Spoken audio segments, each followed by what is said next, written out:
Mark Aisenberg, one of my best buddies, dude. What are you doing, man? Not much. How are you? I'm doing all right. What do you got going on? Just sitting here talking to you today. Yep.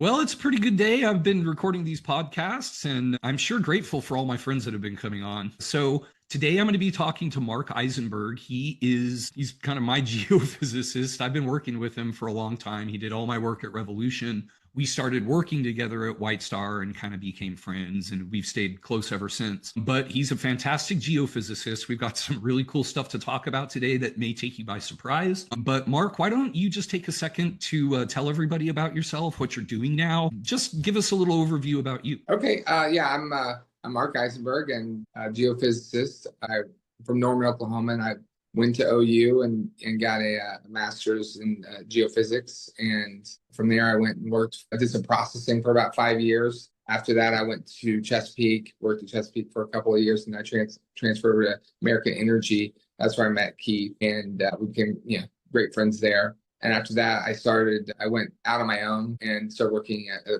place called Presley and doing some contract work and looking for basically prospecting, drilling vertical wells. We drilled dozens of vertical wells. Some of them good, some of them not so good. And that's what I'm doing right now still. We've even drilled a couple of them together. I go in on some of these little dinky things, but they're fun. And, that's one of the things that's kind of unique about you. I only know a few, I can't really think of any that go out and like prospect for vertical wells.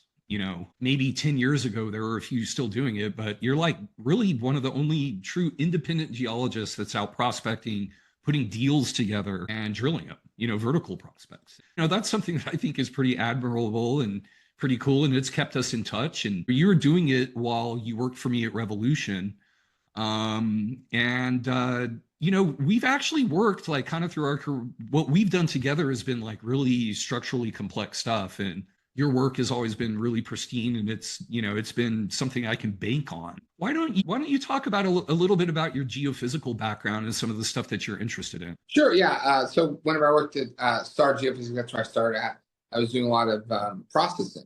And the processing is kind of the nuts and bolts. It's where it all starts. Well, not where it all starts. Originally, you shoot the 3D, and it comes back in these raw field records.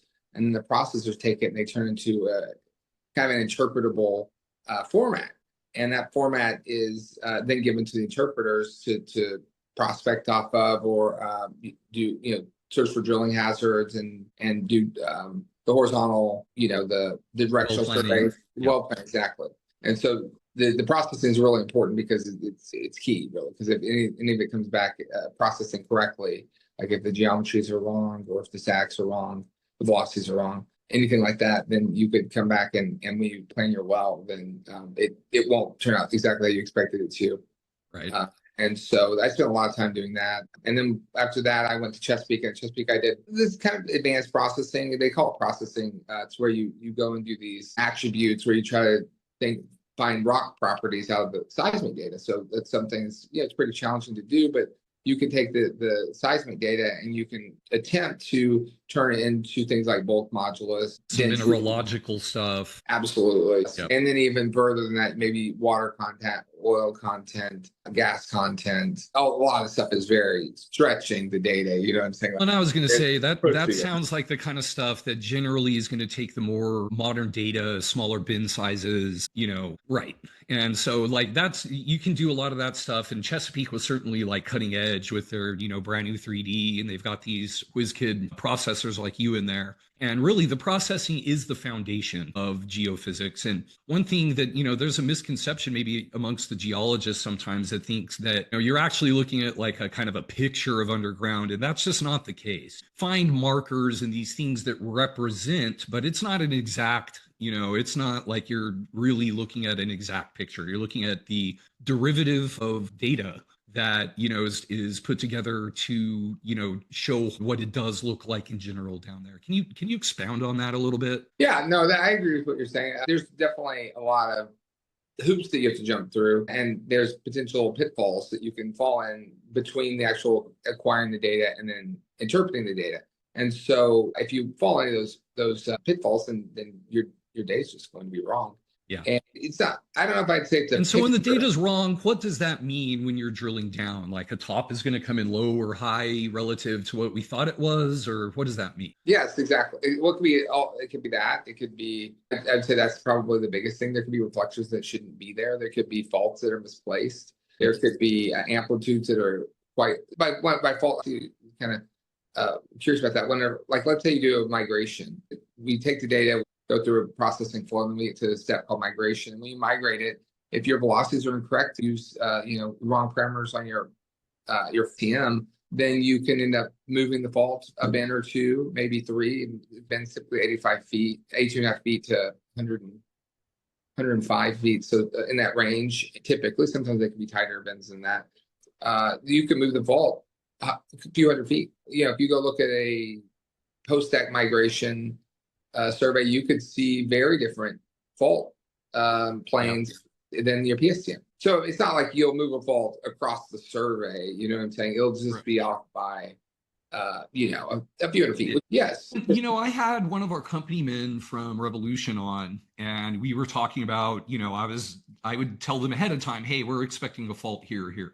But this kind of plays into exactly what I was saying a minute ago, where we don't know exactly. We have a general idea, but we actually have to get down there to actually see where it is. It's usually there. It's usually a real thing, but there's just a little bit of wiggle room there in terms of where things actually are. Exactly. Yeah. And that's due to the frequency issues. Like there's definitely frequency issues in both the horizontal and vertical domains. So that there's limitations, and there's, it's a non-unique solution is what I always say.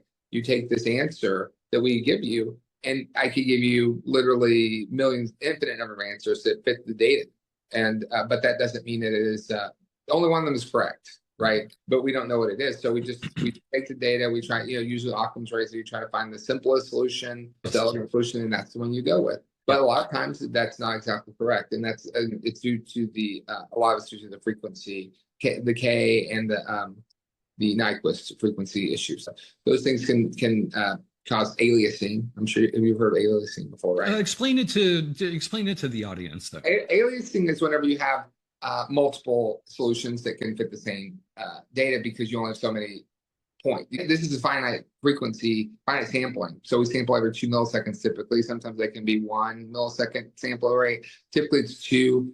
2 milliseconds is correlates to about, I think, a 500 hertz Nyquist frequency, which is just the limitation. And anything above 500 hertz, there's solutions that fit your data, but they won't be in. They're not necessarily correct. They might be correct. You just have no idea. We don't actually receive 500 hertz back. That's just the Nyquist on 2 millisecond. Actually, we're receiving like 60 hertz data back. So because the Earth works as a bandpass filter, you can get sometimes a little higher than that, up to you'll see sweep up to 125, 130. 140 hertz quite frequently, but when you look at the data after it's been processed, typically that's not in there, but people still keep they keep pushing for it. So anyways, so that's the aliasing, is just when you look at it and you can see multiple solutions to the problem that you have, but you still don't really know which one it is. You have no idea of knowing which. They all are equally probable. I guess not equally probable, but they're all probable. They all have possibilities. Well, you have been dropping the key words about kind of what I wanted to segue into here with this talk. You're one of my best friends. We talk all the time. We talk everything from politics to sports. We do fantasy football together. Right. But you're starting to talk about the frequency of the data. And we had, I'm always, I'm a kind of guy that kind of wants to push the edge and kind of exist on the fringe and want to see new steps taken with the data and the workflows that we have. And this one was really interesting. So I've also had quite a bit of an archaeological bug in me. I did quite a bit of anthropology and archaeology when I was in college, and there just really aren't any good near surface techniques. And Mark and I were in the office at White Star one day, just kind of shooting the breeze. And he started talking about this idea about the high frequency data near the surface. And I'm just going to go ahead and let him take it from here. Yeah. So when I was working at White Star Geophysics as a processor, right before I left, I went to Chesapeake and I got a job there. Well, right near the end of me working there, I kind of was working on some math, and I looked at the data, and I found this, what I would call what looked like it should be high frequency data that should be in the shallow based on the analysis I was doing. So I went in, and the software that we used to process data was called Promax, and it's designed to process data at deep data below what we call the mute, which is anything above that we'll have this thing called NMO stretch. Is that like above the surface? No, in other words, the mute. The mute. Okay, so whenever you shoot the data, you have to do is you have a source and you have a receiver, and they might be, let's say, 1,360 feet apart, right? And so that data will, the signal will go into the ground, it will hit a reflector, and it will bounce up, and it will be received at the receiver 1,360 feet away. And the deeper it goes, the longer it takes to come back, right? All we know are the amplitude of when it gets there and how long it took. Those are the only things that we know. We know how far apart they are also. But we know, I guess we know three things. We know the distance it travels horizontally. We don't know the depth. We know the time it took to get there. And we know the amplitude, the size of the energy that we received. And then we take all that data. Well, so, if you with Earth, as you go deeper, the velocity increases of the rock. Because the density of the rock increases, correct? Yes, compaction, the harder the rock, typically, the higher the bulk modulus, the faster the velocity. But so as you go deeper, the shallowest unconsolidated rock, typically, right? Super noisy, not really able to have a good clear signal, right? Well, it's just slow velocity is what I'm getting. Okay. So sound waves go through it, and they're pretty slow. Now there's it's just normal rock. It just hasn't been compacted quite as hard yet, right? Like in 1 million years or 100 million years after the seas rise, and these things could be 1,000, 2,000, 3,000 feet deeper, right? Mm-hmm. And all that overburden will then compact the rock and make it harder. Do you agree with that as a geologist? Yes. Yeah. So when you look at these, you can take a sonic curve that someone's done to surface.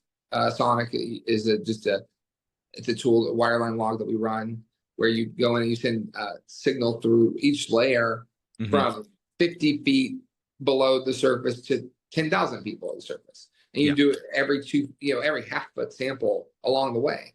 And what you'll see is this compaction curve. You see it every single time. Yeah, very exactly. I don't want to say it's linear, but it's pretty. It's nonlinear. Yeah. It's definitely nonlinear, and it's much more pronounced at the surface than it is at depth, right? So the deeper you go, the less you see that curve. Actually, I'd probably say it's more like this. Like it accelerates a lot, and then it goes almost straight. Oh, okay. Some sharpness to it. Not sharpness, but it's nonlinear, like you're saying. But I'm just saying the velocity increase, that delta, the delta is increasing a lot more. Let's say the rock at 1,000 feet was hypothetically 6,000 feet per second.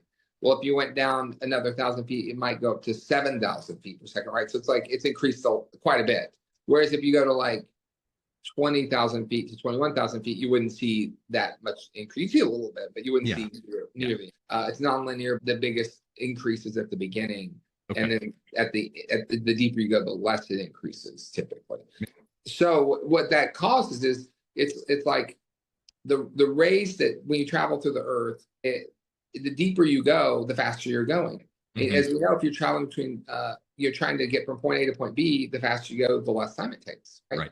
And so it's possible, even though the shallow ray is actually traveling a shorter distance, it actually takes longer, right? Yes. Because it's traveling. Yes. Right. And then actually we see that effect clear as day in the field records. Like no one doubts this. This is just a fact, right? Okay. And but there's a point where you're going down. Imagine you're going down 2 feet at a time. Every 2 feet, you've increased the velocity a little bit, and you've taken maybe a little less time to get from the source to the receiver. You're taking this detour down to this reflector that maybe is 1,000 feet. The next one's 1,002 feet. The next one's 1,004 feet. You can use any number. I'm just saying, throw that number out there. Well, when you at some point, the two will be the same time, right? Because, you know what I'm saying? Like at first, from 0 to 2, you see a big delta. Like it might be a lot faster to go the 2-foot route. Even though it's further, you're traveling further, it's faster velocity because of that velocity increase than it is to go just straight across, right? To go down to go to 4 feet, it's even faster than to go the 2 feet path, right? And so what this means is those deeper rays were being received faster earlier on your record than the surface one. than the surface ones, exactly. Okay. And the surface will appear up inverted, right? Yeah. And there's a point where, as you come, they think at a certain depth, where it's exactly the same depth velocity to travel, or same time to travel from, let's say, 1,050 feet as 1,052 feet, right? Okay. Yeah. They take the same path. They take two different paths to take the exact same amount of time. Okay. So now, if you think about that, how would you know which? How would you distinguish those two based on the data we have? We know the offset, we know the time, and we know the amplitude. That's it. And you don't have any other vector data, like any other directional data. Right. In fact, they're indistinguishable. So this causes this thing called innermost stretch. So it's when we take the data and we convert it into what's zero offset data. And it's non-unique, right? It's like both those solutions satisfy the time, the depth, the time, and offset, right? Like, and the depth. So it's actually time, not depth, but you can convert it to depth. But given our velocity function that we have solved for, and because of that, this is non-unique. So when you convert it from one domain to the other domain, when you do the transform, you can't solve for it. You see what I'm saying? Yeah. And so this causes this thing called innermost stretch. Well, but once you get to a certain depth, that stops happening. And because the velocities are as you go deeper, it just takes longer, right? So remember, at a certain depth, you have this inflection where it's like it's taking less time if you go deeper, to now it takes the exact same amount of time if you go deeper, to now it takes more time if you go deeper. You see what I'm saying? Right. And the only problem you have is when they're taking the same time. When they're taking different times to different layers, you can distinguish them easily, right? But if they take the exact same time or nearly the same time below the resolution of our data, then it's a non-unique solution. You just don't know where it goes. And so when you do the transform from the field data to the innermost corrected data, you see this thing called innermost stretch, is what they named this thing. Yeah. And what people have done historically is they just go to the base of where that anything below it, the deeper stuff, it's just taking longer and longer and longer. They'll clip everything off above that. They just clip it off. Yeah, they just forget it. And is that what I see data cutouts and stuff in when I get 3D data? Has that been removed? I'll see, where the data kind of dips down and it's kind of jaggedy at the surface. Has that data been removed? I not? Okay. Yes. That data is not there. I never see it. You never see that data. Exactly. They always because they just clip it off, and because what's just taught to you is that anything above this mute zone, where you don't know anything about it, this gets stretched more and more and more to infinity with that claim. But that's not correct. That's what I'm saying. So here's the step change in your way of thinking. Yes, exactly. Okay. Is that there's a zone right above the mute that I was describing where it does become stretched dramatically. And then as soon as you get above that, then you actually get extremely high frequency data, better than the deep stuff. Okay. And so you have to clip out the thing in the middle, kind of like like a Pac-Man shape almost. So the mute typically is it's kind of like this, right? Like, so they clip everything above this. Okay. Yeah. This might be the shape of your mute, but your mute should look more like this. Yeah. You see what I'm saying here? And you mute everything in the middle, but everything above it, you don't mute. And I actually went through it.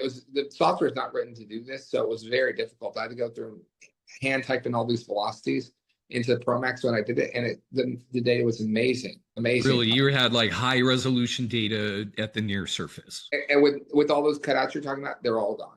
They're all gone. So realistically, is this something that you think is feasible? Like what you're just literally talking about, kind of getting your equations back and being able to look at the near surface 3D data and get a resolvable image? No question. Yeah, there's no question in my mind that you could do that. But the software, there's really a software limitation. If you wrote some like graphic, GUI software that's processing, that allowed you to pick velocities up there. Because of the frequency that this gets, we're literally talking about a processing problem. Like the amount of data contained in this bit, is that what the trouble is in terms of the processing? No, it's just for the software I was using, this has been years ago.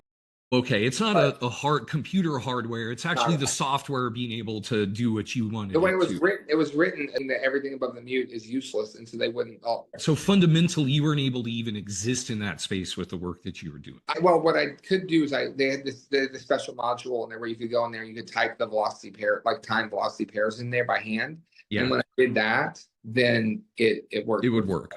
Yeah, it worked. It was unbelievable, actually. I So was can you shocked. do it with Python or anything like that? Or Yeah, do you you have could to? do it. It's Okay. not. It would be it's an easy thing to solve. I'm not asking you to do it, but Yeah. this is something that always I've fantasized Yeah. about it since we've talked about it because listen, near surface, non-seismic methods are what people are using and they're really bad. They're really it's bad. not Yeah. that good, Like, but have you we've seen got this story over in I think it's Egypt with the yeah, pyramid? Yeah, they're going to do these things. Well, like this should work perfectly for something. yeah. You Well, know, and what just, I you know, was thinking from like here in the US land, there's so much 3D data over everywhere.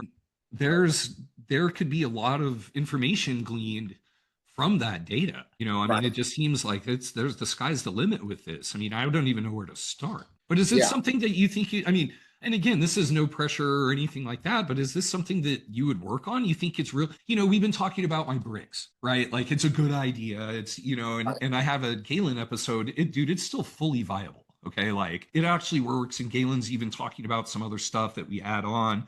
We've got engineers working with us. It's real. But it was a matter of taking a good idea and actually doing it. Actually and I had to, I was forced to, I wasn't busy working or anything like that, right?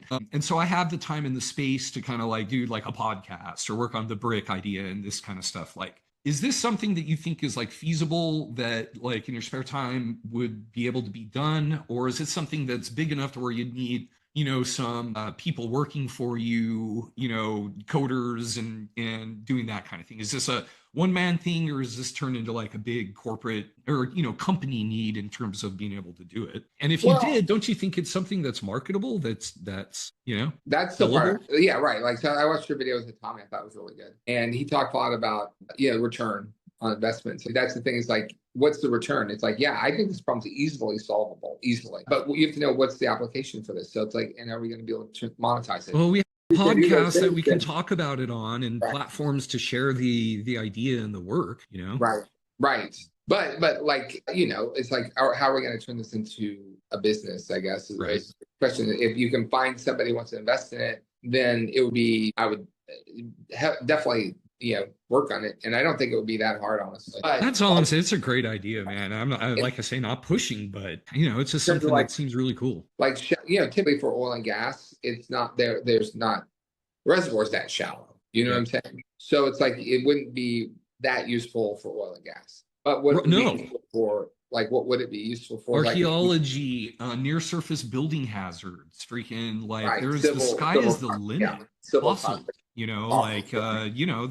There's the sky is the limit. There is a treasure trove buried directly beneath our feet that nobody can see. It sounds like you've got like a little method that could kind of tease that out. Yeah, like on the fossil thing, I was thinking that if you could use it, you could maybe locate some soft shell fossils that if you extracted the DNA out of it, maybe you could make like replicate dinosaurs and make a park out of it. No, I'm just saying, dude, like for real, this is the kind of thing where like you could kind of scan and find like a whole T-Rex skeleton. Yeah, right. This is something I want to talk about more for sure. I think we've whet the appetite with this. What are some final thoughts about it? We're getting pretty close on time, and I try to keep these under 30 minutes because of people's attention span. And what it also does is give us the ability to come back and do another one. Right. But give me a little words of wisdom. Give me some final thoughts, and we're probably going to need to wrap this up. Plus, I need to go get kids. Okay, sure, no problem. I would say that this is it's definitely something that is easily solvable, and someone could do it and maybe get a PhD out of it or start a business. I'd be happy to be involved in it if someone wanted to do that. The idea is, I already worked on the math. I've done it. That's the thing. I took some data. I was processing data for. I think it was a Chesapeake 2D line that we were processing in house at Star. It was a 2D line that was high fold, very high fold, and the shallow data was so incredible. I couldn't believe it. And like the next week, I left the company, and I've been processing since. So I've gotten to work on that, right? But so I would say that yeah, if definitely it's an idea that. So this is what I would say. This is why we're doing this. It should be part of the standard processing flow. There's no question about that. Well, and that's the thing. That's what I'm doing with this show. It's not about me. It's about people like you and these good ideas that are just going to die on the vine unless somebody hyperactive like me comes and makes you get on a call and make people hear it eventually. Okay. And so what I would say to this is, number one, thank you for coming on the show. You know, you're one of my best friends. We're on the phone every day. Right. If anybody watching this is interested in this topic, you're a geophysicist or student, you know, you're into this kind of thing, go to my website, thegrizzledgeologist.com, and fill out a form, and we can get you put in touch with Mark or, you know, talk about doing something like this. But in the meantime, thank you for watching. Please subscribe to my channel, give me a like, hit the notification bell. I'm looking for people to come onto the show. Please go to my website, thegrizzledgeologist.com. And in the meantime, take care, have fun. You have to work for it. Don't be crazy. And work for your money.